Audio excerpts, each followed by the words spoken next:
Un guiño a la vida, con Ingrid Antolino y Cristina Cortés.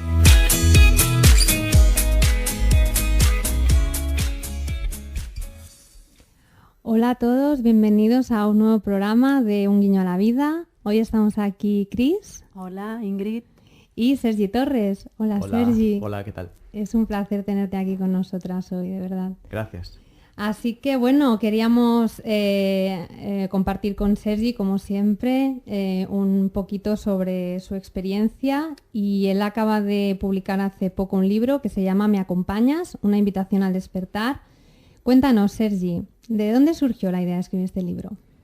Pues surge de la editora Rocío Carmona, editora de Ediciones Urano, que un día va a una charla y se da cuenta de que después de cada pregunta, cuando alguien me pregunta algo, la forma de responder siempre empieza ¿me acompañas? Con esto. Y le gustó la idea y ya tenía el título, tenía el proyecto y así me lo presentó con todo su entusiasmo. Y finalmente acepté. Qué bien, qué bien. Pues bueno, lo hemos podido disfrutar y lo recomendamos a todos porque es un libro muy simple y desde la honestidad, que es lo que siempre llega a nuestro corazón, ¿no? Qué buen título, porque es justo la sensación que tengo yo, ¿no? De ¿me acompañas? Siempre de preguntarle a la gente bueno, me acompañas en mi crecimiento, ¿no? En mi aprendizaje y me ha gustado. Ahora he sido consciente, ¿no? De este título. Sí, de hecho es algo que está sucediendo siempre. Siempre nos estamos acompañando los unos a los otros. Lo que pasa es que no nos damos cuenta de ese acompañamiento. Muchas veces lo vemos como un estorbo, pero en realidad es un acompañamiento lo que nos estamos ofreciendo constantemente. Y que poco nos atrevemos, ¿no? A decirle a alguien, ¿me acompañas? Claro, imagina permitirte ser acompañado en momentos donde uno se da cuenta de esa necesidad de acompañamiento. Implica que vas a ser transparente con esa persona, que te vas a abrir.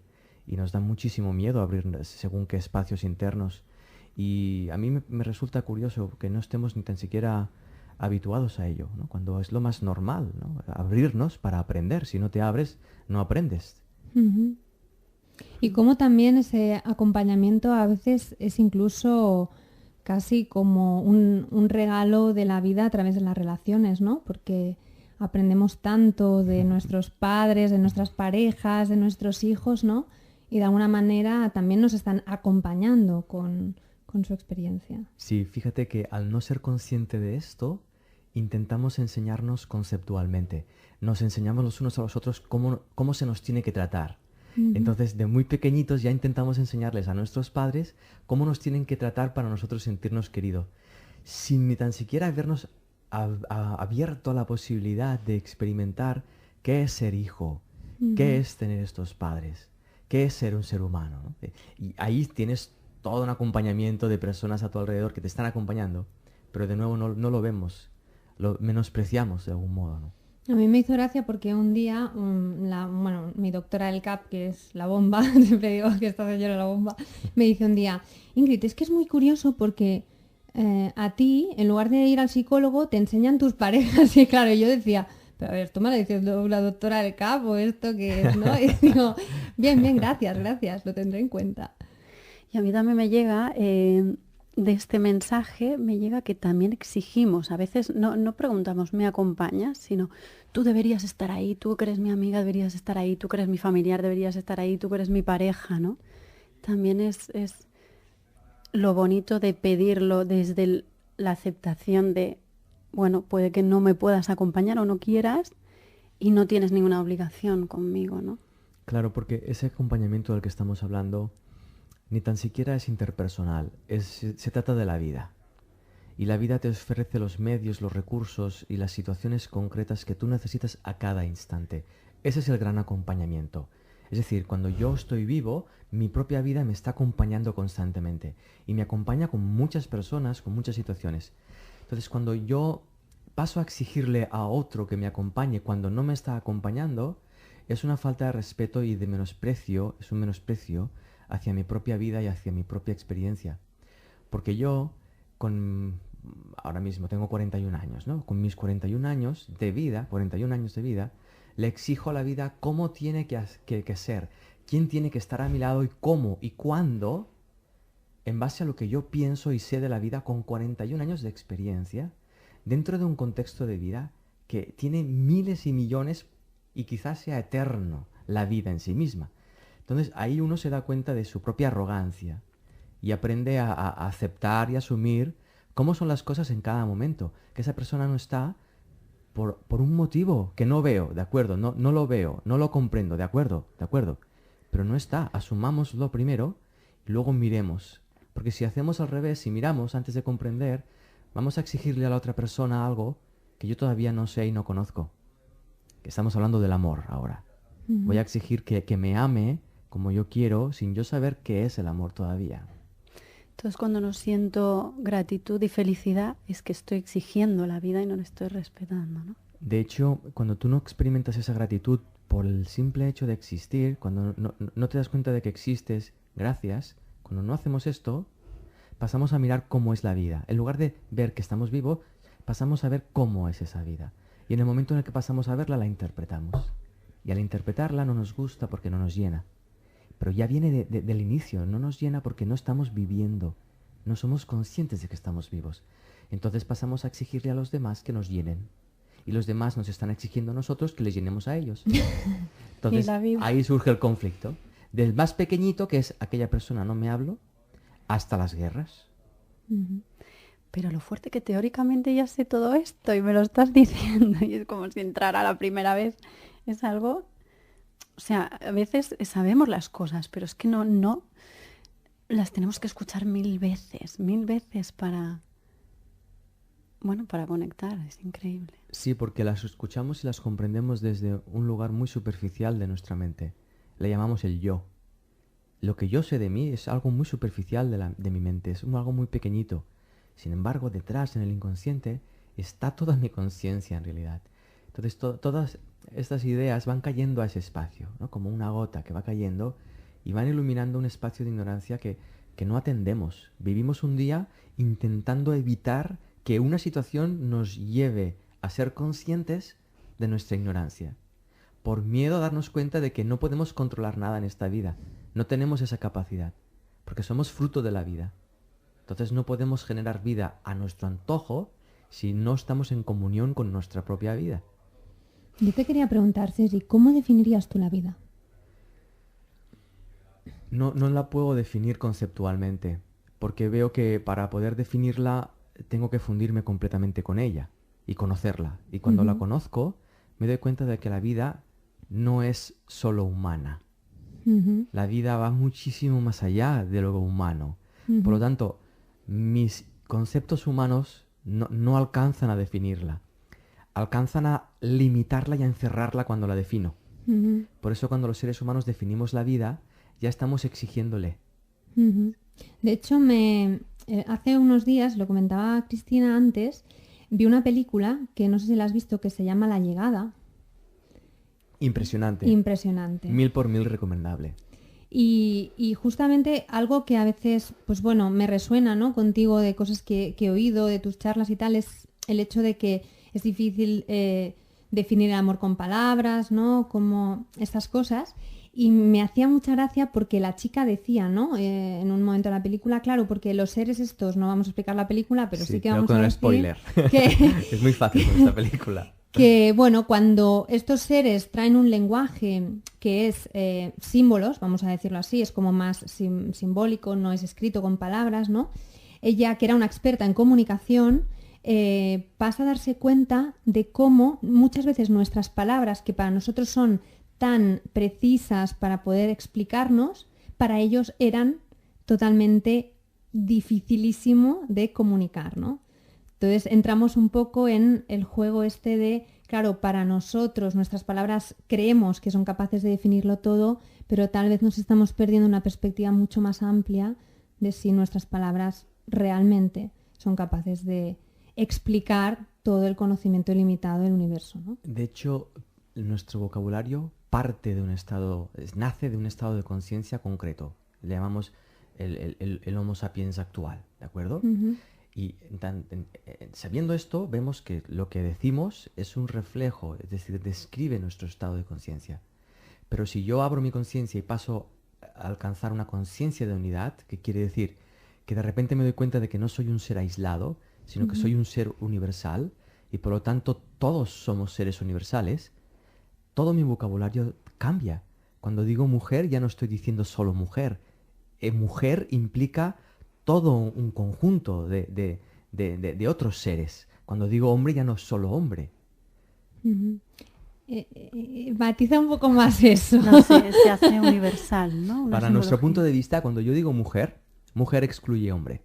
Por lo tanto, hoy en día que estamos tan sensibilizados con la igualdad, decimos los hombres y las mujeres, cuando podemos decir, por ejemplo, los hombres, si eres consciente, si está tu conciencia despierta de unidad, tú Entiendes sabes, que son hombres y mujeres. claro, como si dices mujeres, sabes que mujeres no excluye hombres, que lo podemos usar para determinar y aclarar ciertas expresiones a la hora de comunicarnos, pero que nada excluye nada. De hecho, cuando empiezas a vivir la vida, te lanzas a vivirla plenamente, te das cuenta de que en el odio está el amor más intenso. Pero tienes que abrirte a sentir ese odio. Y en el amor más intenso se vuelve odio en un instante, porque es la misma intensidad, es la misma conciencia, vista de dos prismas distintos, pero el origen es el mismo. De hecho también, ¿no? Hay ese famoso refrán, ¿no? Que el que menos amor se merece es el que más lo necesita, ¿no? Muchas veces perdemos esa óptica, ¿no? De que, ostras, esta persona ha actuado así y tal, voy a negarle mi amor, cuando igual lo que deberíamos hacer para que él pueda sorprenderse otra vez con ese amor que él ya es poderle dar más amor, no negárselo. Sí, es curioso. un ejercicio de, y me invento la palabra ahora, es un ejercicio de supralógica. ¿Qué significa? Que es una lógica que va más allá de la nuestra. Si hay un ser humano que desconoce cuál es una experiencia del amor, no se le puede rechazar por eso. Porque si le rechazas, perpetúas esa condición. Y no solo eso, sino que estás haciendo lo mismo que está haciendo esa persona. Exactamente. Porque cuando tú rechazas al otro, estás de acuerdo en el desamor. Por lo tanto, sea lo que sea que haya hecho esa persona fuera del ámbito del amor, cuando tú lo rechazas, estás diciendo que estás de acuerdo, inconscientemente. Luego de palabras, en nuestra superficialidad, podemos decir, uy, esto no debería ser así, porque yo sí amo, pero en realidad nos estamos engañando. Yo siempre digo que detrás del odio siempre hay el amor, ¿no? Yo odio a una persona porque la amaba y la perdí, por ejemplo, ¿no? Siempre el precedente es amor. Sí, pero eso queda, cuando lo experimentamos nos confundimos, porque cuando lo vivimos como cosas separadas. Antes sentía amor, ahora siento odio. Y nos creemos que al sentir odio no estamos sintiendo amor. Pero si nos abrimos a sentir el amor que sentíamos al principio, te das cuenta de que en ese amor también hay miedo a perder a esa persona. Y ese miedo a perder a esa persona es el que me lleva luego a sentir odio cuando esa persona me abandona. Entonces, ninguna emoción es aislada. Todas están comunicándose con todas simultáneamente. Son grados de la misma cosa, ¿no? Así es, así es. Y ese movimiento de la conciencia a los distintos grados es posible y es factible llevarlo a cabo conscientemente, pero solo si eres honesto contigo mismo y estás sintiendo lo que estás sintiendo. Si lo rechazas, te pierdes toda esta enseñanza. Que la misma emoción te está mostrando. Sí, de hecho, una idea que repites muchas veces en tus charlas y tal es el sentir cada una de las emociones que fueron evitadas a lo largo de nuestra vida, ¿no? Cómo tenemos casi automatizada esa capacidad, ¿no? Y yo, bueno, siempre aquí nos atrevemos un poco a compartir cosas nuestras personales, pero es curioso porque yo recuerdo como cuando a mí me enseñaron un poco que no estaba bien manifestar, pues, desacuerdo, ¿no? Entonces, claro, yo tenía que estar siempre de acuerdo con las normas, con lo que se me decía, y yo empecé a sentir incluso que cuando yo veía a alguien que se enfadaba, eso me generaba miedo, con lo cual preferí vivir mi vida de tal manera que nunca nadie se enfadara conmigo, es decir, sometiéndome a todo lo que me acontecía, ¿no? Claro, llega un momento en el que en tu vida te pone en una situación límite tan bestia que te das cuenta que la única opción que tienes de seguir adelante es abrir los ojos y decir, bueno, pero es que esto está en mí. O sea, aquí hay algo, ¿no?, que es de mi responsabilidad también. Y fue en ese momento cuando yo me di cuenta de que yo no era una víctima de la gente que me maltrataba, ¿no?, por decirlo así, sino que también había en mí algo que hacía que eso ocurriera. Fue cuando pude hacer un viaje hacia la autoestima que para mí había estado enterrada durante muchos años, y ahora aún no puedo decir que me atrevo a manifestar mi desacuerdo siempre, ¿no? Pero he hecho un gran cambio y curiosamente todas esas personas que, bueno, pues de alguna manera se enfadaban si yo manifestaba mi desacuerdo, ahora ya no se enfadan. Entonces es maravilloso ver como el único que tiene que cambiar siempre eres tú, ¿no? Y bueno, creo que sí, que si yo no me hubiese atrevido realmente a ver, aunque es doloroso, es cierto que el momento ese de decir, ostras, me voy a permitir eso, da mucho miedo. Tú siempre lo dices, que es casi eso más lo que te frena, ¿no? Sentir ese miedo, pensar que lo puedes sentir, que no luego cuando lo haces dices, bueno, tampoco era para tanto, ¿no? Así es, y de hecho la vida nos está empujando a ir más allá de nuestra manera de verla. Uh-huh. Está invitándonos constantemente a superar los límites de nuestra manera de ver las cosas. Y sin embargo nosotros, por miedo a lo desconocido, preferimos aferrarnos a una identidad conocida, que está basada en una sociedad que conocemos, Uh-huh. que está basada en una cultura que conocemos, que nos es familiar, pero no somos eso, no somos producto de nada de eso. Somos la conciencia que hay ahí detrás y está ahí disponible para ser descubierta y disfrutada. Uh-huh. ¿Siempre has pensado así? No, antes pensaba. Antes pensaba muchas cosas. Pensaba que yo era alguien especial, pensaba que yo iba a cambiar el mundo, pensaba que yo sabía lo que era verdad, pensaba que los demás no me amaban, pensaba muchísimo. Entonces la pregunta es, ¿siempre has sentido así? Entonces...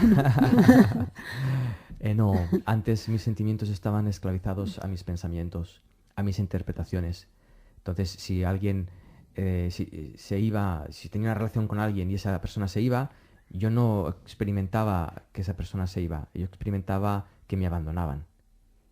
Y la perspectiva es completamente distinta y los sentimientos también, porque cuando comprendes que hay un flujo en la vida de personas que vienen y van, tú te abres a ese flujo para aprender de ello. Pero cuando lo interpretas como algo personal, estás viviendo que esa persona te abandona, entonces te sientes abandonado y te sientes triste y culpas a otra persona por haberte abandonado, cuando nada de eso está ocurriendo en realidad. Uh-huh. Entonces ahí repetimos patrones y etcétera, etcétera, etcétera, etcétera. De hecho, hay también creo una frase, no recuerdo quién la dijo, que es, no vemos las cosas como son, sino como somos, ¿no? Es sin duda. poco esa... Esto es algo que para mí es muy sorprendente también, ver cómo apenas nadie se da cuenta de que lo que vemos no está ahí. Lo que vemos es un reflejo de cómo lo miramos. Uh-huh. ¿Y qué sucedió para cambiar esa perspectiva? Sufrí mucho. Díselo a Cristina. Sufrí mucho. Hubo momentos de mi vida que eran infiernos. Y incluso en esos infiernos, cuando uno llega profundamente a las catacumbas de sí mismo, hay cierta paz ahí. Y hay algo que te dice, sigue adelante, sigue sufriendo. Es paradójico porque nuestra mentalidad la usamos para estar bien. Entonces cuando entramos en las catacumbas, que todo se vuelve intenso, incómodo, se empieza un mec, atención, motívate, sal, distráete, evádete, evita esto que está ocurriendo, porque tenemos miedo a desaparecer. ¿Qué quiero decir? Que si yo entro en las catacumbas y me fundo ahí, todo mi sistema de comprensión se ve amenazado. Porque todo lo que yo he creído que me llevaba a estar seguro en la vida, todo lo que yo he pensado que iba a llevar a tener éxito, me doy cuenta de que es estúpido, que no sirve para nada, porque no tengo ni idea todavía de qué es ser un ser humano, básicamente.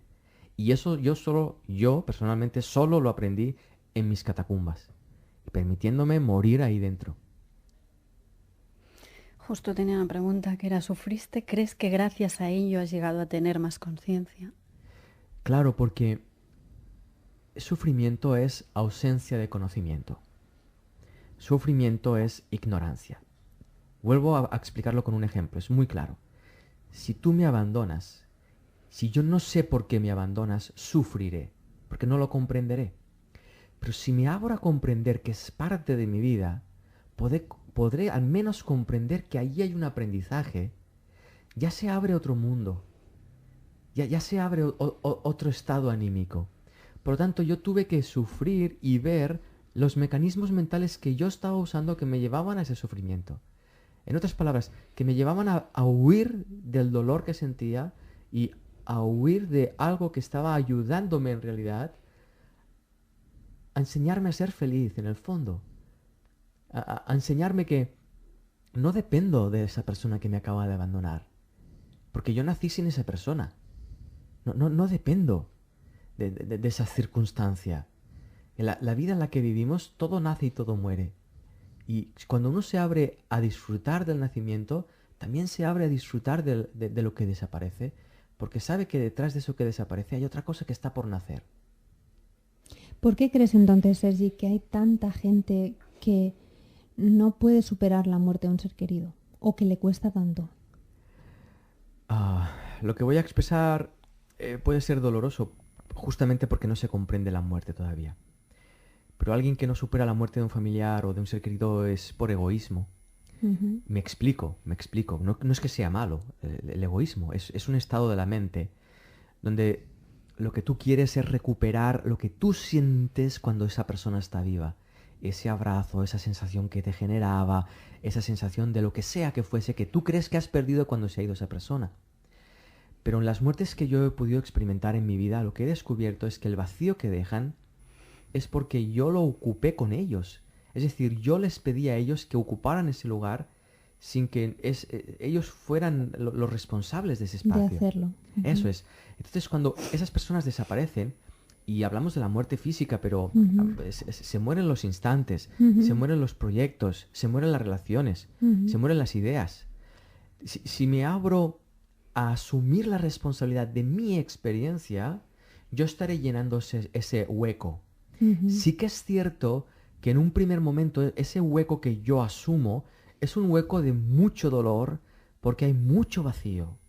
Y hay vacío porque hay inconsciencia Ujú. que yo estaba llenando con esa persona. Sí, no, iba a decir un poco, ¿no? Entonces volvemos, para entenderlo así como más simple, nosotros nos separamos del amor que intrínsecamente viene en nuestra naturaleza, buscamos el apego de ciertas cosas externas, bien porque no reconocemos por ignorancia al principio muchas veces nuestra responsabilidad como creadores, ¿no? Como universos donde todo lo que está pasando es en realidad un mundo nuestro, ¿no? No hay nadie al otro lado que nos tenga que mostrar nada, todos son proyecciones de mí. Entonces, como no sé eso y como me he olvidado de mi plenitud, ¿no? Intento llenar ese vacío con lo que a mí me parece que está fuera de mí, con esa separación. Eso es. Y ahí hay dos claves. Una, mi pérdida de la conciencia de mi inocencia, de mi amor, Ujú. de mi conciencia primordial. Eso es una. Ujú. Y dos, la creencia de que los demás van a llenar ese vacío. Exactamente.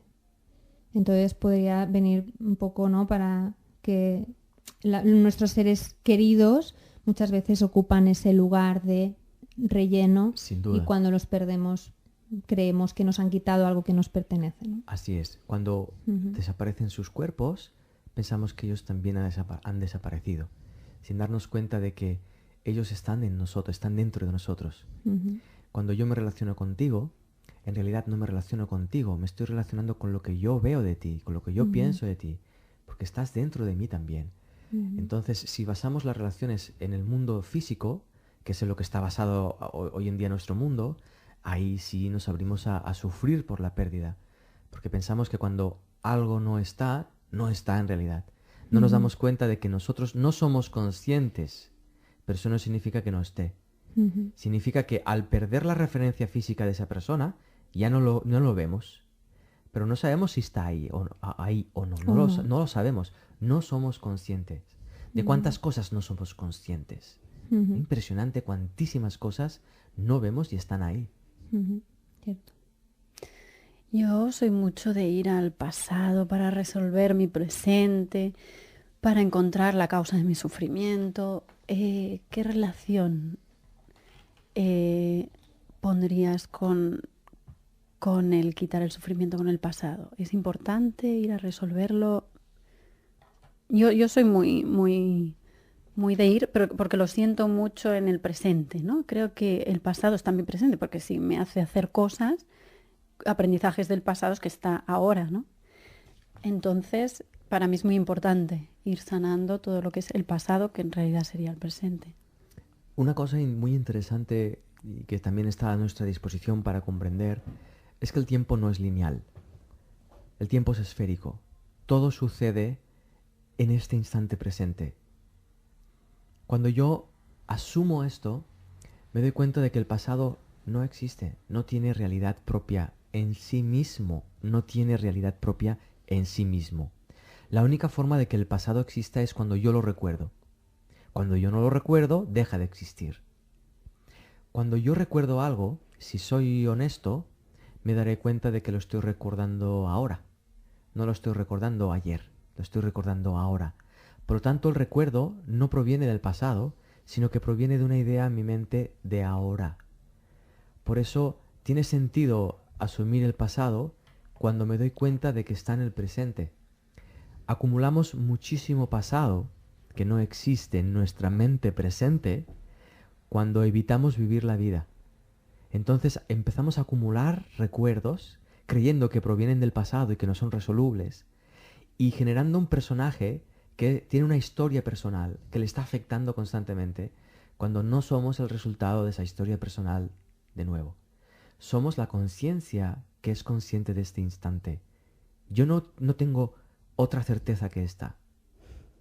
Y sí tengo recuerdos, pero soy consciente de que mis recuerdos no vienen del pasado, vienen de este instante. Entonces cuando surge un recuerdo a mi mente, sé que ese recuerdo está ahí para ser mirado ahora, no para ser recordado como algo que ocurrió ayer.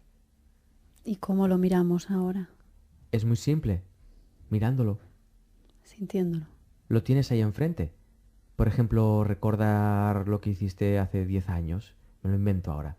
Si yo recuerdo lo que hice hace 10 años, pues ya estoy viendo, por ejemplo, el nacimiento de mi hijo. Y estoy viendo que el nacimiento de mi hijo no ocurrió hace 10 años, lo estoy viviendo ahora, porque lo estoy recreando en mi mente ahora.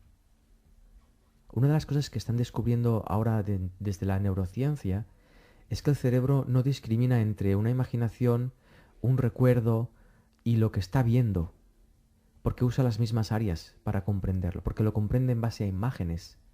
Entonces, lo que yo estoy teniendo de ti ahora es una imagen que tiene el mismo poder, el mismo potencial y la misma realidad para mi mente que si yo miro la imagen del nacimiento de mi hijo, porque estoy usando mi cerebro para recrear esas imágenes. Pero todas ellas tienen nacimiento y muerte en el presente.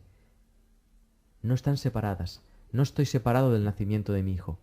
Aunque desde la perspectiva lineal del tiempo parece que sí. Pero si yo miro que en el 1223 la Tierra parecía plana y no nos dábamos cuenta de que solo parecía, decretamos que era plana.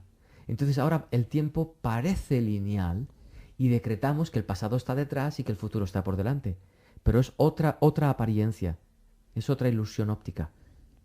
Entonces, si yo tengo en mi mente una imagen de sufrimiento y me quiero liberar de ella, bueno, de ese recuerdo que en realidad es mi presente, ¿qué hago para liberarme de ella?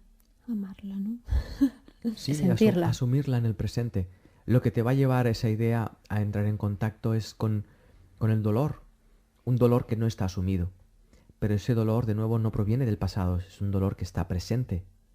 El recuerdo detona ese dolor, pero no es un recuerdo pasado ni un dolor pasado. Entonces me paro y lo siento. Sí. Y es muy probable que lo sientas desde aquello que tú eres consciente de ti misma. Y te des cuenta de que con eso no resuelves mucho. pero ya has dado una bienvenida a ese dolor. Al dar la bienvenida a ese dolor te permite relajar tu conciencia, te permite relajar tu necesidad de controlar lo que sientes. Y al relajar tu necesidad de controlar lo que sientes, tu campo emocional se distiende y tu conciencia se amplía. Al ampliarse la conciencia, vuelves a sentir el dolor, pero lo sientes más intenso porque tu cuerpo emocional está relajado y tu conciencia ampliada. Entonces puedes hacerte más cargo todavía de esa porción del iceberg. Y cuando haces eso, vuelves a darle la bienvenida a ese dolor. Y entonces tu cuerpo emocional se relaja más y tu conciencia se amplía más y vuelves a ser consciente de más dolor todavía. Y ahí la mente conceptual empieza, ya, pero ¿esto cuándo termina? Y el ser interno le dice a la mente, no importa, tú siente lo que estás sintiendo hasta el final. Cuando llegas al final del proceso del dolor, descubres un espacio muy desconocido por la mayoría de personas hoy en día, que es ese espacio de esencia, de presencia. Es un lugar de ausencia de sufrimiento, es un lugar de ausencia de miedo, es un lugar de darte cuenta de que existes y que aún no sabes qué es eso, pero ya sientes el agradecimiento por el hecho de existir y empiezas a sentir la alegría de existir, como cuando éramos niños, cuando íbamos a jugar.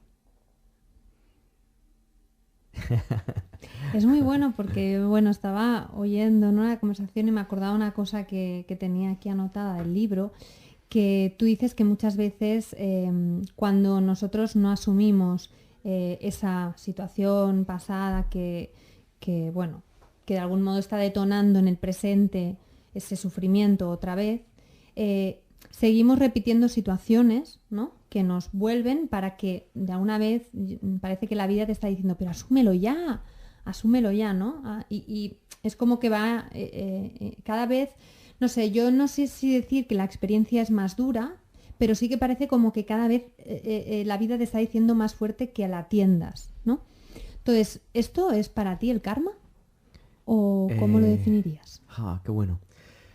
Yo tengo una concepción del karma bastante distinta a lo que yo he escuchado. Uh-huh. Para mí el karma no tiene nada que ver con el pasado. De nuevo, porque el tiempo no es lineal, es esférico. Uh-huh. Entonces yo no tengo causas pasadas que me estén influenciando en un futuro, pero sí tengo espacios que no he resuelto porque no estoy viendo mi conciencia ahora plenamente. Entonces todos aquellos espacios oscuros me van a llevar a experimentar dolor, incertidumbre, lo que llamamos un mal momento. Te pongo un ejemplo muy concreto. Imagínate que yo tengo fobia al agua, me da mucho miedo el agua. Entonces, si yo voy a una piscina municipal y yo entro allí, yo experimentaré el efecto de una causa presente y pensaré que estoy pasando un mal momento debido a que está esa piscina allí. Pero no es cierto, la causa de mi mal momento no es la piscina. Es que hay un espacio en mí que no está resuelto. No he resuelto mi miedo al agua. Cuando yo resuelvo mi miedo al agua porque me enfrento a él, siento mi dolor, mi miedo al agua, entonces me doy cuenta de que no tiene sentido. Cuando yo vuelvo a ese polideportivo donde hay esa piscina, me doy cuenta de que no hay ninguna situación que me esté incomodando. ¿Qué quiero decir? Que cuando vivimos situaciones donde vemos que esto es el resultado de un karma. No, no es el resultado de un karma. Es una oportunidad de asumir una experiencia interna inconsciente que aún no has asumido. Para mí el karma es una invitación que la vida hace presente para que aprendas a amar lo que sucede a tiempo real. Uh-huh. Mientras no lo ames, lo rechazarás. Si lo rechazas, lo temerás. Al temerlo, te sentirás incómodo. ¿Ese es el efecto de un karma? Yo no lo veo así. Yo veo que es el efecto de un miedo a asumir mi propia experiencia humana.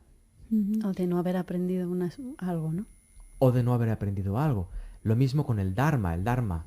¿Qué es el dharma? Pues no lo sé. Porque si yo estoy presente, me estoy dando completamente en este instante. ¿Qué efectos va a tener esto en el futuro? Pues no lo sé, porque solo existe este instante. En el momento en el que me doy a mí mismo en este instante, ya estoy recibiendo todo, porque me estoy dando todo. Uh-huh. Hay una frase, creo que es del libro de Un curso de milagros, que dice: aquello que tú ves que le falta a una relación es lo que tú no estás poniendo. Hay que ser valiente para abrirse completamente al 100%. Quizá también sea más valiente aún no ser honesto con uno mismo, esconder sus emociones querer no sentir lo que uno siente ahora, empezar a almacenar sufrimiento para llegar a sentirse atrapado en la vida, desconfiado de los demás. Hay que ser muy valiente para vivir una vida a la que le temes, para no perdonar las relaciones que has vivido y acumularlas y iniciar una nueva con todo tu entusiasmo y con todo tu rencor pasado ahí. Hay que ser muy valiente para Y en eso. cambio es lo que más hacemos, ¿no? Y es lo que hacemos. realidad. En cambio, exponerse a esa realidad, asumir ahora todo mi pasado, asumir mis relaciones anteriores, porque no están en el pasado, porque están ahora, lo vemos como algo, ostras, qué valiente. No, es algo lógico, es algo coherente. Si soy honesto y quiero encontrar la felicidad, yo quiero ser feliz, pues tengo que empezar a resolver mis resentimientos. ¿Cómo? Asumiendo que ahora estoy resentido todavía. Es curioso porque esto también lo hemos comentado en algún programa. Una cosa que yo creo que a muchas personas cuando les oyes hacer este, vamos a decir, por que se nos pueda entender, este intento de apertura, es que te dicen que se tienen que esforzar. Ajá. Entonces, a mí me gustaba porque en tu libro hablabas sobre los niños, que ellos por naturaleza no se esfuerzan y tal, y me ha hecho gracia una frase que es: la pereza es un sinónimo del esfuerzo. Claro, entonces la mente entra en cortocircuito y dices, a ver, pereza, sinónimo de esfuerzo. Explícanos esta idea. Sí, fíjate, el esfuerzo nace por la pereza de asumir el instante presente. Como no me gusta lo que siento, porque como no me gusta cómo me veo, como no me gusta mi vida, me voy a esforzar para conseguirla mejorar. Pero necesito una imagen de futuro, de un tiempo que no existe. Por lo tanto, necesito dejar de vivir el presente para enfocarme en el futuro, que no existe. Entonces, a más me esfuerce para conseguir un futuro, menos estaré viviendo el presente. A menos viva el presente, más insatisfecho me sentiré. A más insatisfecho, más me esforzaré para estar satisfecho mañana. Es un bucle. Es un bucle. Es un bucle. Totalmente. Entonces miramos a los niños y los niños se ponen en pie, empiezan a andar, empiezan a ir en bicicleta, empiezan a hablar, empiezan a hacer lo que hacen, a pintar, sin ningún esfuerzo. Se exponen al momento. En el que están viviendo. Hay algo interno que les lleva a levantarse y empezar a andar. Hay algo interno que les lleva a balbucear y empezar a comunicarse por sonidos. Y a través de exponerse a su ignorancia, descubren. Los seres humanos no hacemos esto. Si a un niño de 10 meses, 12 meses, le inculcas conciencia humana adulta, se vería gateando y pensaría, Qué inútil soy. ¿qué mierda es esto? Qué bajo he caído, que estoy gateando.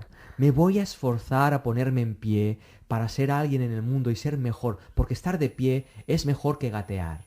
Entonces ahí te vas a tener que esforzar porque estás luchando contra un tempo que tu vida no te está facilitando todavía.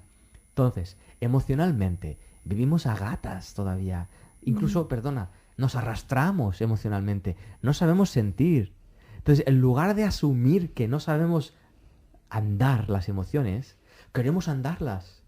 Y como no sabemos, lo que hacemos es rechazarlas. ¿Y entonces qué es para ti la inteligencia emocional? Que tanto se dice como concepto y que suena tan bien, pero parece que Sí. no es... No tiene nada que ver con una gestión emocional. Tiene que ver con no tener miedo de sentir lo que sientes ahora. Exactamente. Permitirte, ¿no? Tal vez. Sí, darte Sentir. ese permiso. Porque implica que me doy cuenta de que no sé sentir esto. Por eso necesito sentirlo para aprender. Y eso te lleva a un lugar de humildad. Te lleva a un lugar de reconocer tu ignorancia. Y eso también es paz. Porque ya no luchas para no sentir la tristeza, sino que te abres a sentir la tristeza que estás sintiendo ahora. Y eso implica esfuerzo cero. Y cuando haces eso, se despierta un proceso natural de aprendizaje. Yo voy a ser un poco pesada y voy a volver al infierno con la intención de recuperar a nuestro niño, ¿no? Nuestra alegría de vivir. El infierno que tú viviste, ¿qué recursos te ayudaron a encontrar esta paz? ¿Cómo hiciste el clic? ¿Cómo podríamos conectar? Porque a veces parece que está solo para unos pocos privilegiados, ¿no? Llegar a este estado. Entonces, ¿cómo podemos hacer que todo el mundo pueda acceder a eso? Para nada ¿Cómo? es para privilegiados, es para honestos. Si tú te abres a ser honesto con tu proceso, te darás cuenta de que tu proceso ya es la herramienta. Yo no necesité nada más que mi proceso. Yo tenía todo en el mismo proceso. Tenía todo lo que tenía que sentir, tenía el contexto perfecto, que muchas veces suceden cosas de una manera rápida, acelerada y se acumulan acontecimientos y uno piensa, ¿cómo puede suceder todo ahora cuando es el peor momento para que suceda? No, no, no, no, está sucediendo así por un motivo. Hay una aceleración en tu vida. Entonces, lo que yo descubrí en ese momento es que yo no sabía vivir ese momento. Y descubrir eso me llevó a abrirme torpemente a mi infierno. En otras palabras, cuando tú te pones en pie por primera vez, te caes. Si das 1, 2, 3 pasos seguidos, es todo un éxito. Pero es lógico que te caigas. Cuando un niño de 1 año se cae al andar su primer paso, nadie le castiga por eso, porque nadie le exige nada, porque todo el mundo sabe que está en un proceso natural. Entonces lo mismo, cuando yo entro en mi infierno, yo no me puedo exigir nada. No me puedo exigir saber salir de ese infierno, ni tan siquiera encontrar herramientas, porque es un lugar muy oscuro. Pero sí me puedo abrir a mí mismo a reconocer esa oscuridad, porque está ahí, Entonces, para llegar a esto hay que vivir ese infierno. sin duda. Pero fíjate que vivir el infierno, vida e infierno son opuestos. Tienes La que vida, morir. claro, cuando yo vivo mi infierno, hay una parte de mí que muere. Yo voy a explicar un poquito mi experiencia. Yo en octubre, noviembre, viví un infierno muy extremo. Eh, Ingrid me habló de tu película y con eso y con Un monstruo viene a verme, como que mi inconsciente, bueno, llegó un momento de caos y entró toda esta información como muy al inconsciente y tuve un sueño muy, bueno, muy revelador. Y cuando desperté estuve como 10 días con una conciencia pues muy, muy de observador. Una conciencia que a lo mejor es eso, llegué al infierno, lo acepté y tuve esa humildad que me duró 10 días. Y luego como que lo volví a perder. Entonces, mi búsqueda actual es un poquito a ver qué fue el detonante que hizo que yo me sintiera así, porque fue increíble. O sea, yo estaba completamente conectada y es verdad, yo me levantaba o hacía cosas que antes me hacían sufrir, me testaba y digo, no, no, no, es que no siento dolor, lo veo todo desde fuera, lo puedo tramitar. Me pasaban cosas y decía, no, Cris, que esto está aquí justo para que tú aprendas. Y veía cómo pasaba, cómo yo me paraba, como dices bien en la película, te tienes que parar, no reaccionar y dejarte sentir.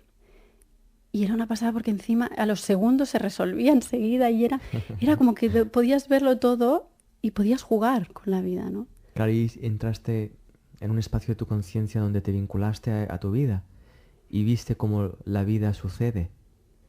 En lugar de exigirle que sea de una manera, pasaste a fluir con ella. Y ahí te das cuenta de que lo que nace se deshace.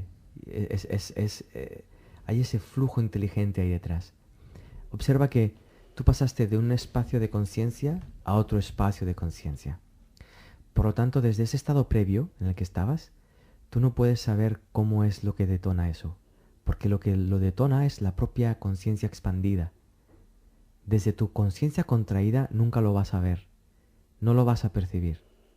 Es como estos radares de velocidad que están, por ejemplo, marcando 80 kilómetros, ¿bien? Solo ven los coches que pasan más de 80 kilómetros, no ven los que pasan a menos de 80, ni los detectan. Entonces nuestra conciencia humana actual no detecta esa conciencia expandida. Por lo tanto, cuando se acerca a ti esa cosa que detona esa apertura de conciencia, no la ves llegar, solo sabes que ocurre. Y fíjate que llega a tu conciencia en forma de 2 películas, en forma de un sueño, de una forma perfecta que tú puedas concebir y que mueva tu conciencia. ¿Cómo puedo hacer que vuelva conscientemente? No lo puedo hacer. No lo puedes hacer, eso es. Y cuando te das cuenta de que no lo puedes hacer por ti misma, Te entra la risa. dejas de intentarlo. Al dejar de intentarlo no te agobias. Claro, tengo un apego. Al no agobiarte te abres. Al abrirte ya esa conciencia puede empezar a moverse. Fíjate, de nuevo, para mí los niños son maestros. Cuando un niño quiere aprender a ir en bicicleta, se monta en la bicicleta. Da 3 pedaladas. En ese caso fueron 10 días, ¿verdad? Sí, pues da 10 pedaladas. Y a la 11ª, ¡pum!, se cae. No se detiene un instante. No se pregunta por qué, se sienta en la bicicleta de nuevo. Para que ocurra cosas. ¿Qué va a ocurrir? ¿Sabré ir? No lo sé. ¿Me caeré de nuevo? No lo sé. No me importa. Me monto en la bicicleta. Pero es que sucedió tan fácil. Es que no tan fácil, ¿no? Porque a lo mejor llevo toda una vida trabajando en ello, no lo sé. Pero fue tan fácil que dije, ostras. Es extremadamente Solo simple. tenía que ser Pero fíjate que un niño cuando aprende a ir en bicicleta es simple. Porque el instante en el que no sé ir en bicicleta, no sé ir en bicicleta, no sé ir en bicicleta, ¡ah!, ya sé ir en bicicleta, ese instante no hay una estrategia. El niño se expone a no sé, me expongo a no sé, me expongo, ya sé. ¿Cómo ha ocurrido? Pues no lo sé. De repente me subí y no me caí más. Lo mismo cuando andamos y me caigo, y de repente no te caes más. ¿Cómo ha sucedido? No lo sé, ha sucedido. Lo mismo en este ámbito emocional que estás exponiendo. Hay un momento donde ya no sucede. Ya no estás huyendo de tus emociones. Las estás experimentando. Ya no estás temiendo perder a esa persona. Estás viviendo esa relación. Ya no estás temiendo perderla. Estás viviendo esa relación. Muy pocas personas viven sus relaciones. Temen perder a esa relación. Cuando temes no vives. Bla, bla, bla. ¿Viste? Qué curioso, porque siempre estoy intentando planear un protocolo que me lleve a ese estado y poderlo hacer, definir, ¿sabes? Es muy Tú raro. lo puedes hacer como hobby. Pero qué obsesión total, ¿eh? Y claro, es algo que al final llega de la práctica, podemos decir, ¿no? De exponerte a tu vida. La práctica es vivir. Fíjate qué difícil. Porque ¿qué necesito? Una vida y alguien hay que vivirla. El alguien ya lo tengo yo y la vida ya la tengo, pues ya está, vivámoslo. ¿Qué ocurre? Que cuando ese alguien que vive la vida lo expongo a la vida, me doy cuenta de que ese alguien no existe como tal. Me doy cuenta de que ese alguien que yo creía ser es vida. Es un poco por eso, ¿no? No hay nada que enseñar, cada uno es su propio maestro. Así es. Y al final hay también una idea que me ha gustado mucho en el libro, es la frase, la técnica siempre llega tarde. Me ha fascinado, o sea, digo, ¡ole! Eso es, ahí está contenido el tema. Exactamente, ¿no? Como mientras estás haciendo o buscando la técnica que te va a permitir eso, ya te estás alejando del presente, perdido, por lo claro. tanto, ya estás perdido en la otro búsqueda. momento, ¿no? Y cuando crees encontrar la técnica, esa técnica ya no resuelve tu presente, porque ya no resuelve el momento en el que tú necesitaste esa técnica. Exactamente. Entonces siempre vas a caballo del tiempo y de la técnica. Y cuando crees que tienes la técnica, te das cuenta de que no la sabes aplicar, entonces dedicas X años a aprender a aplicarla. Y cuando ya la sabes aplicar, imagínate cuán perdido estás ya, ¿no? A mí me ha pasado esto, es curioso, porque bueno, yo siempre he sido muy de los libros, ¿no? Me encanta leer y siempre pues me ha pasado como que, me he comprado un libro con toda la emoción, sí, porque este libro es el libro. Y entonces llegaba a la mitad del libro y decía, pues esto ya se me ha quedado obsoleto, ¿no? Estoy en otro momento, tengo que cambiar de libro.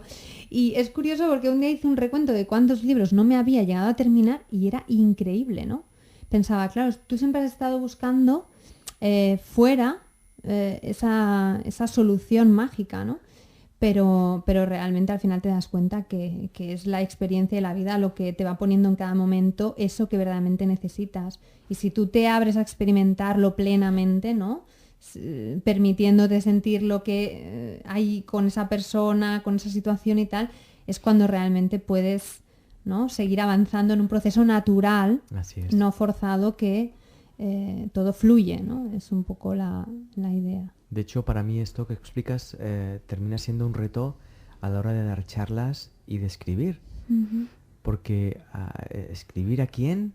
contarle qué y decirle a quién qué. Entonces, sí, me dedico a escribir y a dar charlas y tengo que estar muy consciente de que no consiste en enseñar nada a nadie, sino en sostener una invitación constantemente a que la otra persona se descubra a sí misma a través de ese instante de su vida en el que está escuchándome o está leyendo lo que estoy escribiendo.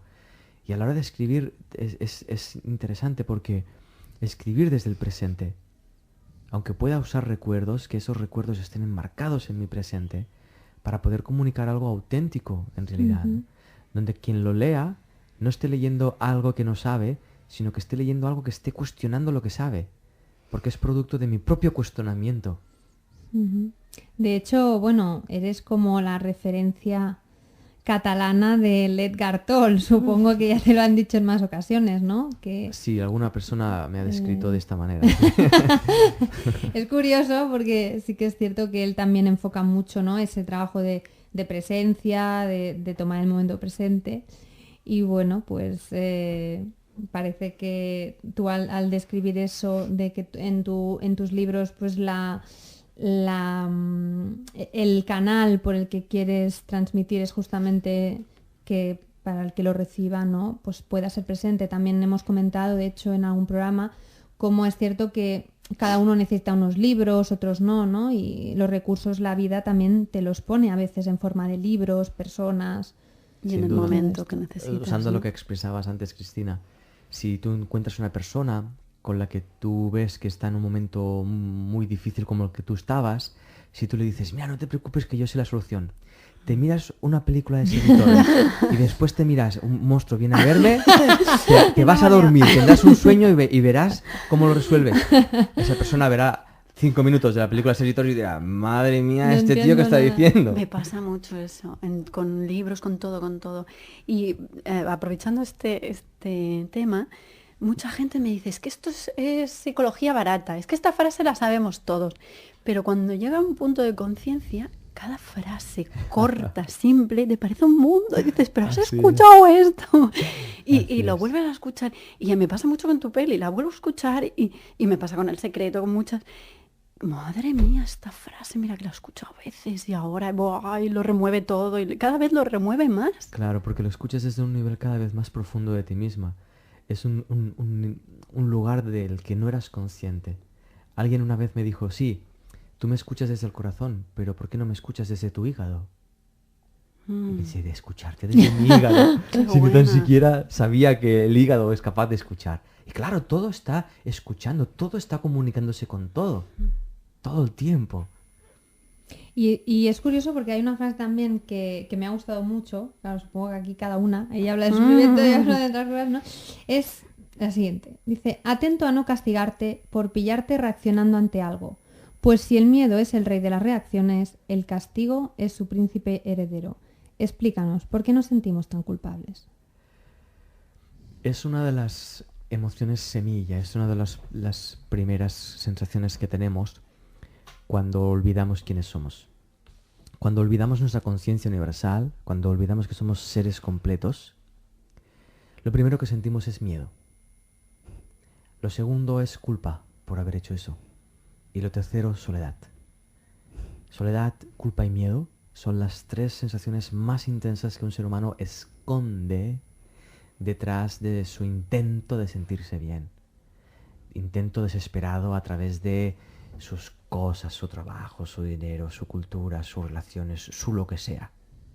Pero son esas tres. Entonces, cuando la vida muy amorosamente nos lleva a sentirnos solos, a sentir la soledad que sentimos aunque estés con esa pareja, que de repente llevas 30 años con esa pareja y no sabes por qué entras en un espacio de soledad existencial, es porque está acompañándote a sentir lo culpable que te sientes de existir como existes, para que asumas el miedo que tienes de no saber quién eres, para que asumas que eso son fantasías mentales, que el miedo, la culpa y la soledad son imaginaciones de la mente humana que las imagina porque ha perdido la realidad, ha perdido de vista la realidad. Y entonces la psicología positiva, que está basada un poco en obviar todo ese dolor emocional vamos a catalogar de emociones negativas. ¿Qué es lo que opinas tú al respecto? Más que opinar, voy a hacer un gesto con ello. Si yo me levanto por la mañana, me levanto triste y empiezo a intentar hacer una gestión emocional para positivizar esa tristeza, ese intento estará basado en un rechazo a esa tristeza. Uh-huh. Si yo estoy rechazando una emoción que yo estoy sintiendo, me estoy rechazando a mí mismo. Uh-huh. Entonces estoy intentando llegar a tener un día súper positivo y a sentir emociones súper positivas basándome en un autorrechazo. Uh-huh. Es posible que lo consiga a través de inducirme pensamientos positivos, pero cuando acceda a ese lugar de positivismo, tendré que luchar para mantenerlo. ¿Por qué? ¿Por qué?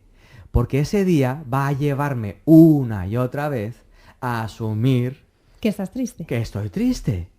Entonces voy a tener situaciones ese día que me van a llevar a sentirme triste y pensaré, ostras, qué mala es mi vida, qué mala es la gente, vaya trabajo más triste que tengo, porque yo con mis estrategias súper positivas estoy tratando de ser súper positivo y mira que me ha contestado mi compañero y mira que le he dicho una frase súper positiva y mira que me ha dicho y me ha llevado a sentirme triste. Ahí hay una falta de responsabilidad con uno mismo y una falta de responsabilidad con la vida de uno mismo. Y se termina cuando eres honesto. Entonces yo el positivismo no lo comprendo. No lo juzgo porque yo, a raíz de intentar ser muy positivo, me di cuenta de todo esto. Entonces también tiene un sentido. Nada excluye a nada. Yo no estoy excluyendo nada. Ni estoy excluyendo ninguna estrategia, ni ninguna técnica. Solo digo que cuando yo pongo en marcha esto, me doy cuenta de que no tiene sentido. Bueno, se nos ha acabado el tiempo por hoy. No nos da tiempo de continuar. Os vamos a dejar con una pequeña idea del libro de Saltar al Vacío. Es la pregunta que le hicieron a Sergi, que dice, ¿y cómo haces ese cambio de conciencia, ese clic interior? Ese cambio de conciencia no lo podemos hacer nosotros. Nuestra forma de pensar no tiene la capacidad de hacerse ese clic a sí misma. Lo que sí podemos hacer es dirigirnos hacia ese clic o enfocarnos en él. ¿Cómo? Aceptando cualquier emoción que podamos sentir, ya que cuando vemos un asesinato en la televisión, habitualmente sentimos rabia, rechazamos el asesinato y lo que estamos sintiendo. La propuesta para aproximarnos a ese clic es simple: pararnos ahí, observar qué sentimos, empezar a descubrir cómo aceptar aquello que estamos sintiendo justo en ese momento sin ninguna pretensión de ver luces de colores ni amor celestial. Te agradecemos que hayas venido, Sergi. Y bueno, os recordamos nuestras vías de contacto. Estamos en Facebook, Un Guiño a la Vida, y también nuestro correo electrónico unguinoalavida@gmail.com. Hasta la próxima. Hasta la próxima. Chao. Gracias.